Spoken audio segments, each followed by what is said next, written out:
Olá, amados irmãos. Sejam bem-vindos ao canal Plutarco, e vamos direto para as informações bombásticas. Acredito que chegou a hora de esclarecer a vocês sobre a verdadeira identidade do comandante Ashtar. Isso porque atualmente, muitas pessoas dizem ter sido contatadas pelo mesmo, ou pela sua equipe, o que em muitos casos é verídico. No entanto, existem informações desconexas, pois fui informado por diferentes fontes, sendo uma delas o próprio Ashtar, que existem entre 6 a 10 comandantes que pertencem a um grupo rebelde de antigos comandantes em treinamento, que se bandearam para a dualidade, na direção da energia luciferiana. Em outras palavras, são seres de luz que têm trabalhado em missões pouco recomendáveis pelos membros da Fraternidade Branca, em ações que a mesma jamais efetuaria. No entanto, esses comandantes rebeldes têm utilizado o nome de Ashtar para se apresentar aos seres humanos, e principalmente empregado corpos humanos tridimensionais, com uma altura média de 1,98 a 2,10 metros. Estes seres são remanescentes de regiões como Rigel e proximidades dessa região dualizada de Orion. Outros são de Capela, como também de Sirius, das localizações dualizadas em crescimento. Foram escolhidos por Ashtar e uma junta de criadores, para que levassem sua gama vibratória e pudessem levar aos seres de seus mundos uma nova visão do processo evolutivo na luz, fora da dualidade marcante, com que seus povos vinham se desenvolvendo há milhares de anos. Esses seres foram inclusive recomendados pelo próprio Metatron, que é o arcanjo responsável pelo quadrante de Satânia Orion. Esses seres não são malvados como alguns tentam dizer, mas sim possuem uma queda para criar distúrbios e agitação, comunicando informações de ordem apocalíptica perturbadoras para seus contatos. Em geral, eles têm procurado promover a agitação e a dualidade entre os seres humanos, para verificar como nós reagimos e a qual lado nos ancoramos. Sua tarefa não é autorizada plenamente pela Fraternidade Branca e tem sofrido restrições severas em suas ações nestes últimos anos. Mas mesmo assim tem efetuado muitos contatos com pessoas. Aqui mesmo no Brasil, em 1996, foi feito um contato, no qual transmitiram informações catastróficas sobre o cometa Lip-Hop, que segundo eles traria sérias consequências para o nosso mundo, o que não se confirmou. A missão deles em parte é desacreditar a tarefa de Ashtar e da Fraternidade Branca, mas de certa maneira eles têm contribuído para disseminar a crença no comando. O verdadeiro comandante Ashtar Sheran é um ser de cabelos castanhos claros, quase loiro, com 2,33 metros de altura, olhar profundo e sereno, com olhos azulados para cinza claros. Ele teve manifestações na região de Alpha Centauro em mais de 25 estrelas da região, como um dos mais destacados criadores a serviço de Mika. Na realidade, o próprio Ashtar é um anjo Mika em ação. Por esse motivo ele é o arcanjo Miguel em um plano paralelo de vibração. Vou procurar descrever isso melhor, para que possamos penetrar na realidade multidimensional do Deus Criador do Universo local de Nebadon. Mika é Deus Criador de Nebadon, Senhor Absoluto. Arcanjo Miguel ou Ashtar Sheran é intermediário administrativo, nos processos evolutivos dos mundos semeados em Nebadon, em diversos planos dimensionais. Ele é um membro ativo da Ordem dos Micaeus. O ponto focal de origem de Ashtar ou Miguel não é Alpha Centauro como muitos acreditam. Ele é proveniente diretamente de Salvinton, capital de nosso universo local de Nebadon. Por outro lado, a Ordem dos Micaeus é proveniente de Unversa, capital do super-universo de Arvoton, do qual nós fazemos parte. A idade de Ashtar se perde no tempo, sendo superior a 12 bilhões de anos-luz, devido a algumas referências sistêmicas, mas como essa ordem existe desde que Nebadon foi gerada, isso leva a uma marca de 200 bilhões de anos. Assim verificamos que Ashtar, por ser um membro ativo dessa ordem de deuses criadores, que por sua vez são os dirigentes de milhares de galáxias e constelações cadastradas pelos nossos astrônomos, somados ao fato de que os seres da ordem de Mika são filhos criadores e imortais, gerados diretamente do núcleo da fonte que tudo é, iremos chegar à conclusão de que estamos nos comunicando com um ser que é tão antigo quanto o nosso universo. As funções de Ashtar são as de monitoramento e desenvolvimento do aspecto crístico de seus filhos.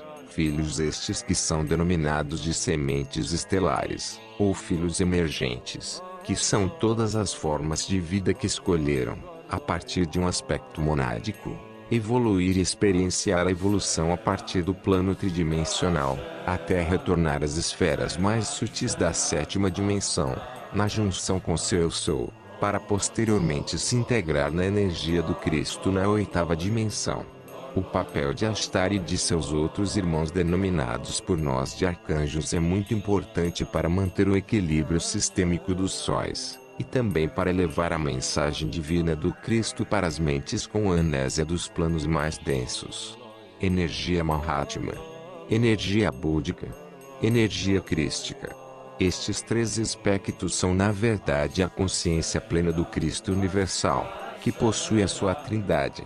Essa trindade é manipulada pelos diferentes arcanjos, nas suas tarefas de manifestação para o despertar dos seres em evolução.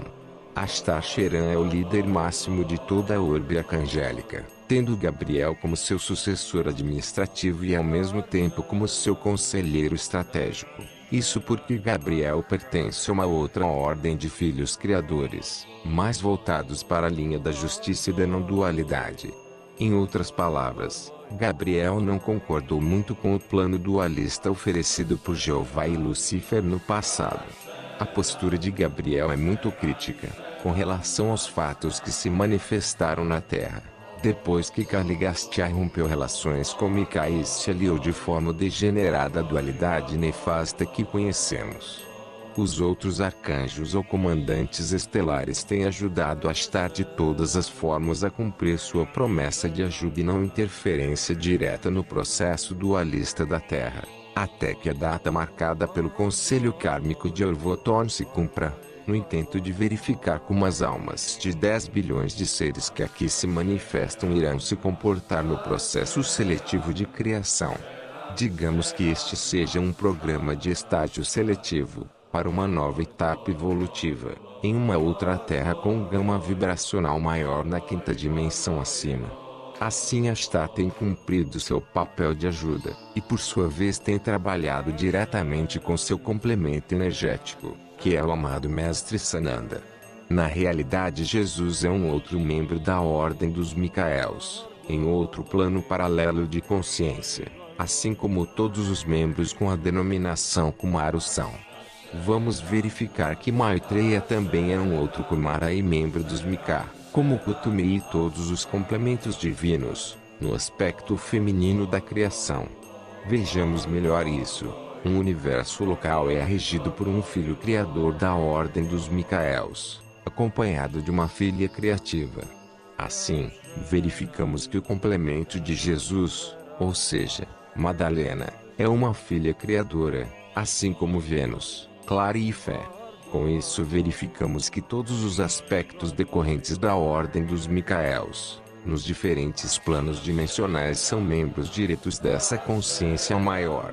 Assim temos o seguinte: Mika, masculino e feminino; Miguel e Fé; Ashtar Sheran e Ashtar Atena; Samnati Kumara e Vênus; Maitreya e Estré; Sananda e Madalena; Kutumi e Clara.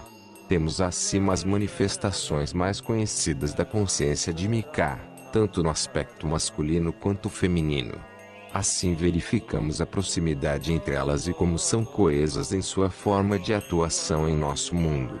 Todo o processo de paixão de Jesus e de Nazaré foi controlado e preparado por essa hierarquia de Kumaras, que por sua vez são parcelas da fonte maior da consciência de Mika.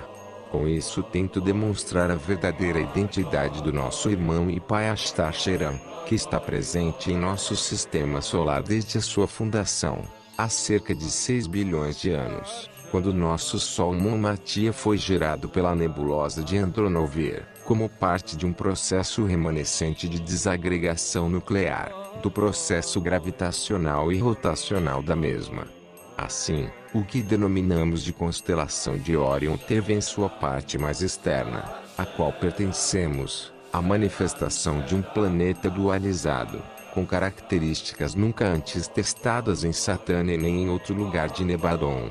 Ashtar foi escolhido como o logo solar a partir de Sirius, que representa o nosso Alfa e Ômega, como centro emissor da consciência crística para nosso quadrante, no braço da espiral da Via Láctea em que nos encontramos.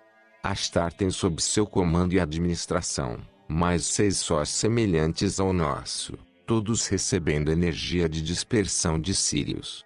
Cada braço espiral da nossa Via Láctea possui 7 sóis centrais, que por sua vez perfazem um total de 49 sóis centrais na Via Láctea, por possuir 7 braços ao todo. Todos esses sóis centrais são monitorados e supridos de energia pelo núcleo galáctico, que representa o olho que tudo vê das antigas escrituras.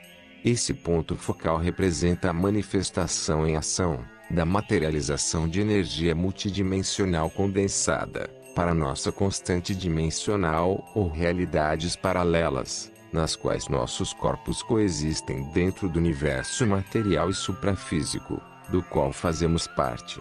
Ashtar tem a capacidade de coexistir em todos esses planos, e de expandir a sua consciência para o além desse olho que tudo vê, pois a sua fonte é a própria manifestação de Mika, além da criação como Filho Criador.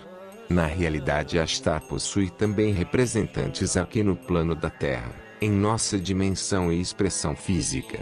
São pessoas ligadas à sua linha de trabalho, na divulgação e suporte de grupos, por muitos denominado de resgate planetário.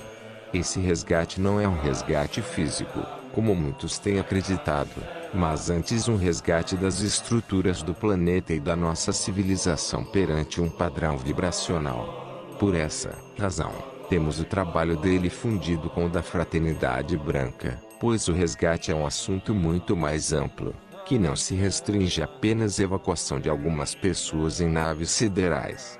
Essa possibilidade existe, mas está direcionada em princípio ao resgate físico de crianças e animais, que não podem perecer, devido ao seu campo vital ser importante para as novas etapas do planeta, na manifestação da quinta dimensão. Também posso informar que existe uma diferença a nível de egrégora, entre a atuação das parcelas apresentadas como Comandante Ashtar Sheran e Arcanjo Miguel, já que a linha representada como Arcanjo está direcionada ao processo de despertar e monitoramento do reino humano, em seu processo evolutivo pela dualidade, ao passo que Ashtar representa a linha voltada para o resgate planetário no aspecto extraterrestre mais direcionado. Mas são apenas formas de enxergar os fatos de maneira distorcida, pois ambos têm a mesma função, por serem a mesma energia.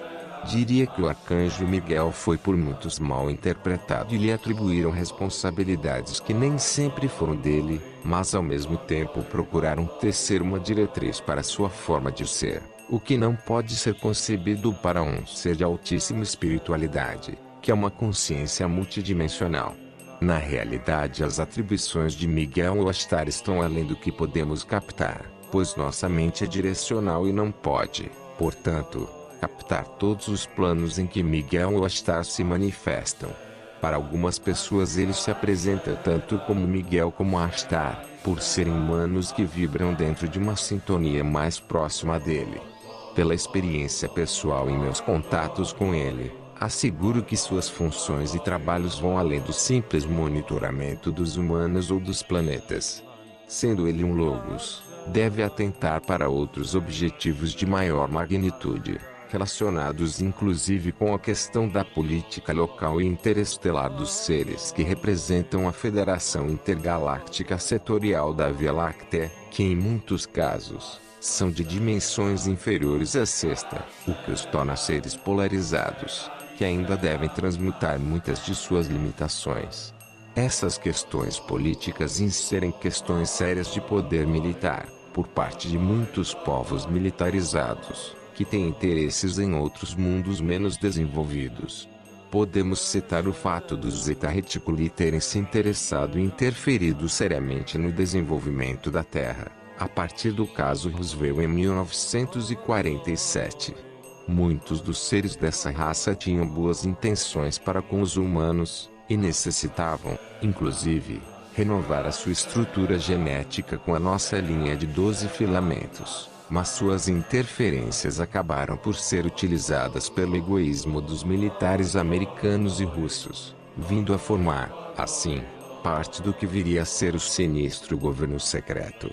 Assim, a tentativa de parceria com os humanos, por parte dos Reticuli, não foi bem sucedida, até que os Greys entraram no processo de troca de favores, prejudicando em alguns aspectos o desenvolvimento de certas linhas militares, e levando ao cinismo profundo muitos humanos atrás do poder absoluto.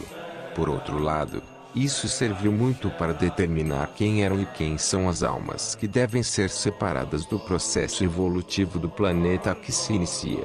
Todo mal tem uma parcela positiva, que acaba por ser empregada positivamente.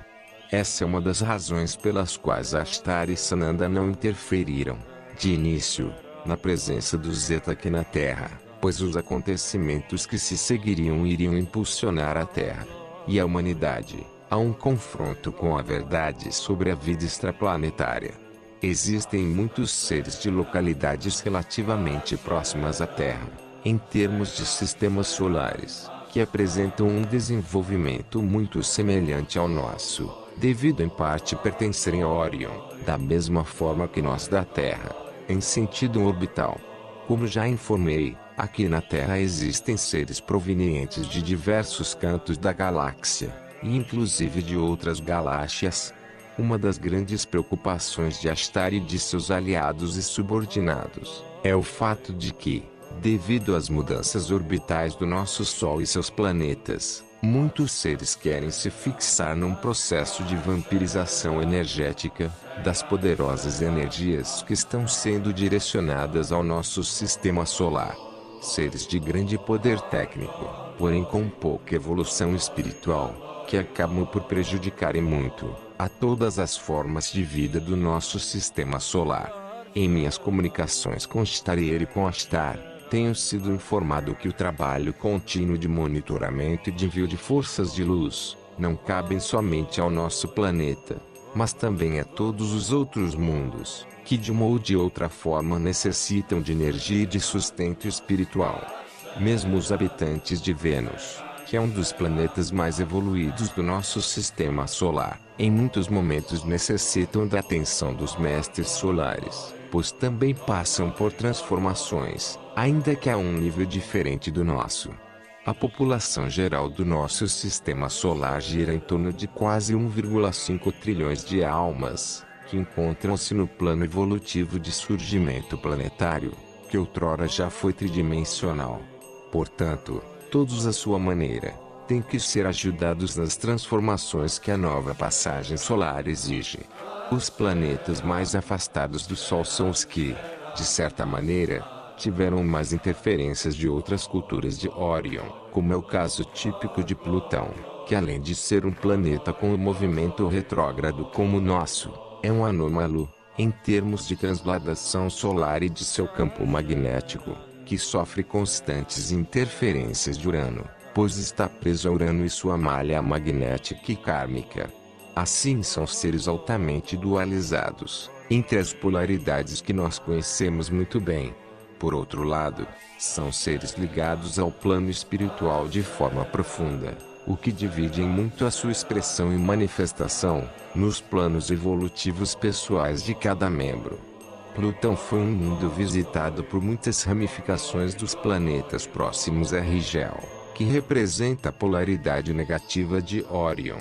Seu quadrante estelar está com a maior parte dos mundos revoltosos, que aderiram ao plano dualista de Lúcifer há bilhões de anos no passado.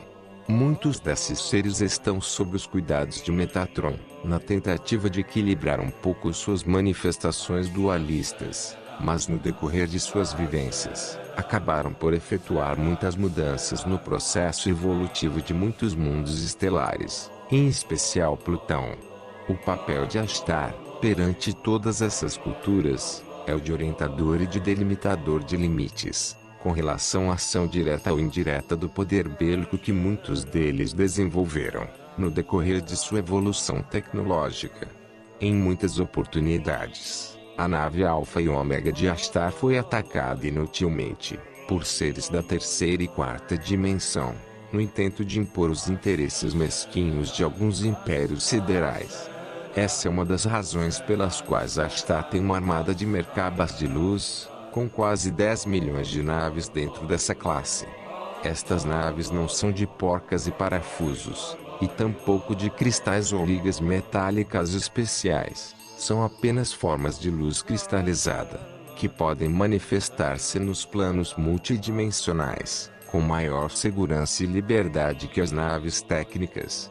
São naves inteligentes simbióticas de alta energia crística, que por si só não entram em batalhas, mas por outro lado são invulneráveis, pois são de luz e energia crística, que não pode ser destruída, mesmo mediante um maciço ataque de naves físicas ou mesmo da sexta dimensão.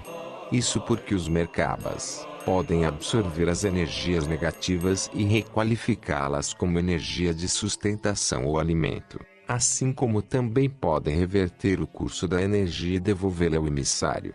Com isso, as tentativas de muitos povos de aniquilar a força, as naves do Comando Ashtar fracassaram completamente, no decorrer de bilhões de anos de conflitos de polaridade.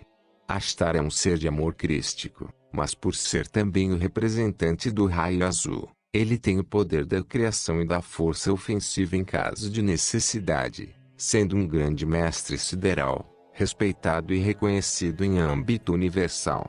Ashtar é tido como um dos mais fiéis servidores do Cristo Mika, no processo evolutivo de seus filhos. Em muitas análises, poderíamos dizer que Miguel ou Ashtar representam a personificação do nosso Deus local, pois é um raio direto do grande anjo Mika, nosso Deus criador de Nebadon. O interessante de Ashtar é que ele é de um amor e benevolência jamais vistos.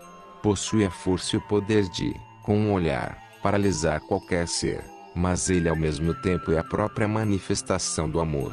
São dois aspectos muito interessantes, em sua personalidade multidimensional. Em meus contatos com a sua energia, saliento o grande poder que lhe emana, a nível de força e capacidade de justiça. Mas ao mesmo tempo, sinto a manifestação do Cristo em ação, diretamente sobre minha egrégora. Existe uma diferença muito tênue entre a energia de Ashtar e a de Sananda, pois Sananda possui uma energia mais suave, embora a justiça também seja um marco muito saliente em sua energia. Mas em geral, a egrégora de Sananda é mais amorosa e envolvente, enquanto que a de Ashtar, embora muito semelhante, possui uma vibração mais disciplinar, como a de um comandante. Não confundam isso com militarismo opressor, como nós o conhecemos.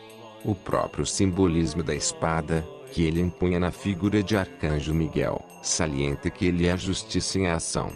Muitas vezes teve que empregar a força de sua espada, para definir situações, mas isso somente em casos extremos. No passado, quando Jeová estava atuando diretamente na Terra, Miguel teve que intervir e até afrontar o comandante pleiadiano, devido às suas medidas extremas e radicais, de ensinamentos para com os povos ignorantes da época.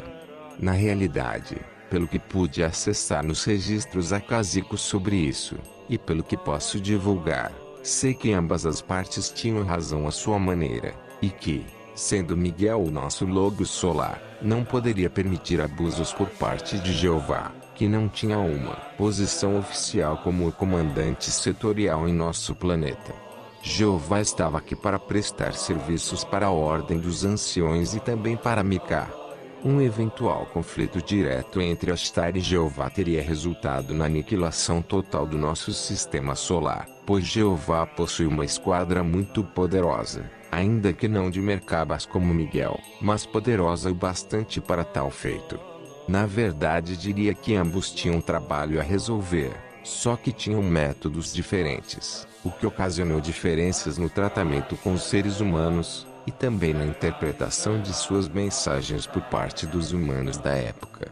Nunca foram inimigos, mas apenas consciências que analisavam e absorviam as coisas de prismas diferentes. Atualmente, Jeová se encontra com sua nave capitânia, e mais 25 naves de sua antiga esquadra em posição de espera, para penetrar em nosso campo vital e dar início aos antigos planos de resgate, divulgados por alguns profetas do passado. No entanto, muitas dessas colocações e projetos do passado não mais serão manifestados, pois Sananda e Ashtar conseguiram modificar e alterar muitas dessas possíveis atitudes e operações que Jeová deveria efetuar na Terra. Isso porque o nosso mundo mudou em muitos aspectos, e porque as ações como Jeová tinha planejado não seriam proveitosas para uma grande parte da humanidade. Com isso, Jeová fica numa condição de espera e fica sob o comando de Ashtar e Sananda. Gostaria que os leitores compreendessem que Jeová não é um Deus absoluto, e sim um ser com alta evolução, que se manifesta na sétima dimensão e possui muitas atribuições relacionadas à colonização de muitos mundos. Mas é apenas mais um dos grandes seres que aqui se manifestaram, como por exemplo Apolo, Zeus, que foi um deus germânico e é membro atuante da Fraternidade Branca que, no passado, efetuou muitas experiências e atividades até questionáveis, a nível de ética pessoal. Na realidade, existem muitos mitos e desvios dos fatos reais. Diria que mesmo em relação a Jeová, existem muitas mentiras e enganos, pois muitos comandantes utilizaram o nome dele para penetrar nas fileiras dos seres humanos, a fim de obter o poder, assim como atualmente temos entidades que se fazem passar por Ashtar. De qualquer maneira, Jeová é mais um integrante do plano divino, que está a serviço de Ashtar em caso de necessidade. Na realidade, Jeová é autônomo, mas como está requisitado para atuar em nosso planeta, neste processo de resgate espiritual de seus seguidores, ele tem que se adaptar às necessidades e leis instauradas por Sananda e Ashtar. Tanto Jeová como Ashtar e Sananda querem uma solução para os problemas. Assim, ele também tem interesse em que as coisas se manifestem, de forma que sua atuação possa ser útil ao planeta, e não apenas a alguns. Portanto, Jeová faz parte do projeto no qual Ashtar e Sananda trabalham. São aliados no processo de resgate e alinhamento orbital do nosso sistema solar. Diria que Ashtar tem muito trabalho nessa questão burocrática também, pois existem cerca de 48 comandantes setoriais querendo efetuar seu resgate kármico aqui na Terra, cada um com seus problemas e requisições justificadas por diversas ações e condições. Jeová é apenas um, entre esses 48 comandantes, que tem um resgate energético para com o nosso planeta. Nesse contexto, Ashtar está requisitado, regularmente, devido aos interesses pessoais de muitos desses comandantes. Muitos não são de expressões superiores à sexta dimensão, o que torna o processo muito denso para sua egrégora, que habita regularmente a 10ª dimensão. Com relação à manifestação dimensional de Ashtar, posso dizer que ele possui a capacidade de se expressar desde a 9ª até a 18ª dimensão em média, mas que pode, inclusive, sob outra forma já dentro da energia de Mika, manifestar-se em planos superiores ao da 30ª dimensão. Disso tenho pleno conhecimento, pois meu mestre guia Ashtar se manifesta desde a 35ª dimensão, em mais de 20 dimensões em paralelo, até o contato comigo, e sei que possui manifestações superiores, nas quais deixa de possuir a energia que eu reconheço nele. Quando se está nesse estágio, eles podem simplesmente fazer parte do todo, com um simples impulso mental e se fundir com a fonte, mantendo a sua individualidade crística ao mesmo tempo. Em geral me comunico com Ashtar da 9ª e 12ª dimensão, mas posso captar imagens e contatos de seus corpos de consciência superiores. O mesmo ocorre com relação a Ashtar, que possui corpos de luz em diferentes padrões dimensionais. Os que mais se relacionam com o nosso planeta são os corpos da nona e décima dimensão, mas para os planetas como Vênus, cuja raça e população já habitam a oitava dimensão, Ashtar se manifesta no corpo de 15ª dimensão, em geral para permitir a manifestação de uma energia mais crística e mais elevada, que desperte nos venusianos uma nova realidade que eles devem buscar, assim como nós em relação aos mestres ascensionados e aos seres crísticos. Quais são as maiores dificuldades que Ashtar enfrenta agora? O maior empecilho nas tarefas de Ashtar e de seus colaboradores é a grande diversidade de seres encarnados na Terra e em outros astros de vosso sistema solar, que ampliam por demais o campo vital mental, o que cria uma malha magnética suprafísica até a quinta dimensão muito densa e mesclada, acabando por interferir nos processos individuais de libertação de cada ser que se encontra no processo de evolução e despertar para o novo ciclo solar, que se inicia daqui a poucos anos, em regra para todos os astros e o seu Sol, estrela Monmatia. A Terra não é a única esfera com manifestações em um processo de libertação para nova frequência mental. Plutão, Marte, Fênix, Gânimedes e Monmatia 13 apresentam um processo de alterações nos padrões mentais, para se adaptar a uma nova realidade. O caso de seu planeta Terra é o mais marcante, devido à situação social e ambiental. Nos outros, as coisas são mais suaves e controláveis pelos próprios habitantes, como é o caso de Marte e Gânimedes. Já em Plutão, as coisas estão um pouco conturbadas, mas não se compara à situação de seu mundo. Outro problema está relacionado à atuação das diferentes vertentes internas do comando militar norte-americano, que compõem o sinistro governo secreto. Este governo está dividido em vários segmentos, entre as 3 forças armadas e os departamentos de segurança nacional. São setores muito secretos, que manipulam os contatos com tecnologia extraterrestre e utilizam esses conhecimentos na fabricação de armas de altíssima tecnologia, garantindo assim a sua superioridade sobre os outros países. Mas o que mais preocupa são as atuações em paralelo e o jogo de interesses que esses órgãos efetuam, entre as fileiras de Greys, provenientes de Zeta Reticuli, que ainda mantém contato com eles, como também os seres intraterrenos da raça dos draconianos. Existe uma disputa entre os draconianos e os Zeta, no que se refere ao processo de libertação e compactuação com as potências militares secretas do mundo. Os draconianos são a raça mais antiga deste planeta ainda em atividade, juntamente com os cetáceos. Mas os draconianos possuem seu ponto de origem focal em Rigel e Betelgeuse, divididos em 2 facções polarizadas. Já os Zeta se atribuem a supremacia racial como segunda raça primogênita em nossa Via Láctea. São os geneticistas mais atuantes no plano da 6ª até a 3ª dimensão, responsáveis por diversas experiências com abduções humanas desde 1945. Os draconianos também, por sua vez, têm efetuado abduções, na tentativa de gerar um híbrido superdesenvolvido, que reúna as melhores qualidades de ambas as raças humana e draconiana. Os grupos norte-americanos, por sua vez, utilizam o jogo duplo com ambas as partes e mantêm uma guerra particular, no controle tecnológico com ambas as partes. Estas atividades deixam o comando Ashtar sempre em prontidão de intervenção, pois existem nos céus da Terra combates e testes dessas tecnologias, utilizadas sem a maior contemplação por parte dos fanáticos militares e de seus burocratas instigadores. O comandante Ashtar teve que intervir diversas vezes, em situações de impasse entre ambas as partes para evitar uma catástrofe.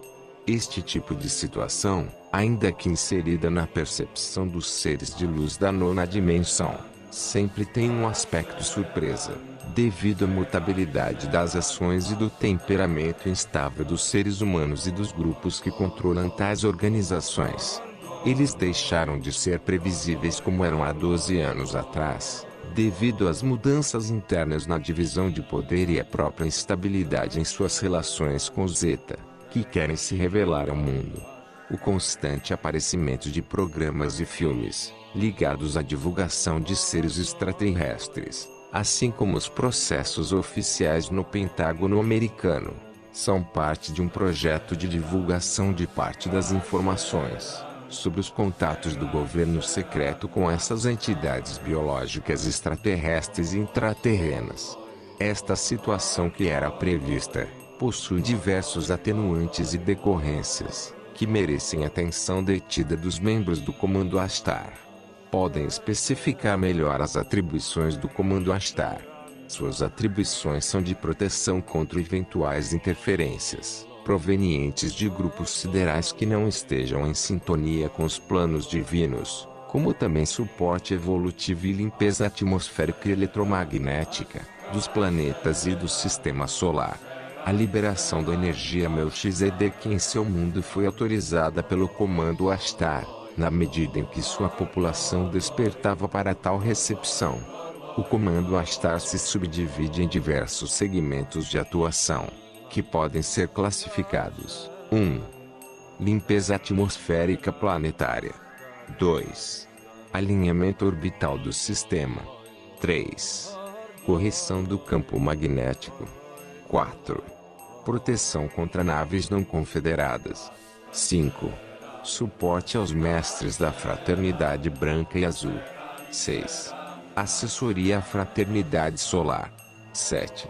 Canalização com os humanos no intuito de ajudar. 8. Preparação e controle dos movimentos sísmicos. 9. Atuação perante o Conselho Kármico Solar. 10. Ajuda irrestrita a Sananda. 11. Monitoramento dos grupos nefastos do sinistro governo secreto. 12. Limpeza do plano astral por legiões de anjos. 13. Fornecimento de mercabas aos mestres da Fraternidade Branca. 14. Intercâmbio com os intraterrenos. 15. Sustentação junto com a Fraternidade Branca dos portais entre as terras paralelas alternativas. 16. Atuação na Embaixada do Templo e Portal dos 22 Raios. 17. Supervisão do projeto de entrantes na Terra. 18. Mediação entre os draconianos e os Zeta Reticuli. 19. Reconexão divina com suas parcelas encarnadas, sementes. 20. Despertar dos membros adormecidos do comando encarnados. 21. Elevação vibracional do campo magnético sistêmico. 22. Resgate do Cristo junto a Sananda e aos Kumaras. 23. Programas de despertar de consciência das crianças prodígias. 24. Intercâmbio cultural entre sementes estelares. 25. Projeto de exílio vibracional dos humanos negativos. 26. Dispersão dos 144 raios do Sol central Alfa e Ômega. 27. Recuperação da malha temporal da Terra. Estas são algumas das atribuições diretas efetuadas pelos 33 milhões de seres que incorporam o Comando Ashtar. Lembrando que as entidades, denominadas de arcanjos e Elohims, são membros ativos do Comando Aeons. A Fraternidade Branca da Terra e Azul de Sirius, a seu modo, estão interligadas nesses trabalhos, formando uma grande fraternidade solar com os membros dos outros planetas. Atualmente, devem se referir à Fraternidade Solar, pois a mesma possui as mesmas diretrizes que se referem ao trabalho conjunto de alinhamento e preparação para a nova realidade orbital de seu sistema solar. Volto a recordá-los de que todos os astros que estão fixados no campo gravitacional de seu Sol, estrela, sofrerão uma alteração espacial e orbital, para uma nova etapa evolutiva, de mais 26 mil anos rumo à união com o sistema estelar de Sirius. Trata-se de um resgate sideral e não apenas planetário como vocês o entendem. Todos os planetas terão um processo de recolocação vibracional de seus habitantes e isso acabará por gerar grupos isolados. de seres exilados de seus mundos, para que possam habitar mundos mais adequados às suas limitações. Em determinados casos, esses seres poderão viver nos mundos como a Terra, caso tenham pertencido a mundos mais evoluídos espiritualmente. Mas no caso dos humanos densos e dos seres que habitam Ganymedes e Plutão, existe o fator do astro externo Hercólogos e de Fênix, que poderão obrigar essas pessoas de acordo com a sua taxa vibracional. Os mais densos serão levados para Hercólogos ou Nibiru, que por sua vez deverá ocupar uma órbita em um outro Sol, estrela próximo a Rigel, para ficarem sob a proteção de Metatron e iniciar uma nova jornada evolutiva, de reencontro com o Cristo interno, que eles têm negado até o presente momento. Por enquanto é isso. Fique atento no canal Plutarco para mais informações. Se gostou do vídeo, deixe seu like e compartilhe. Muitas bênçãos e até a próxima.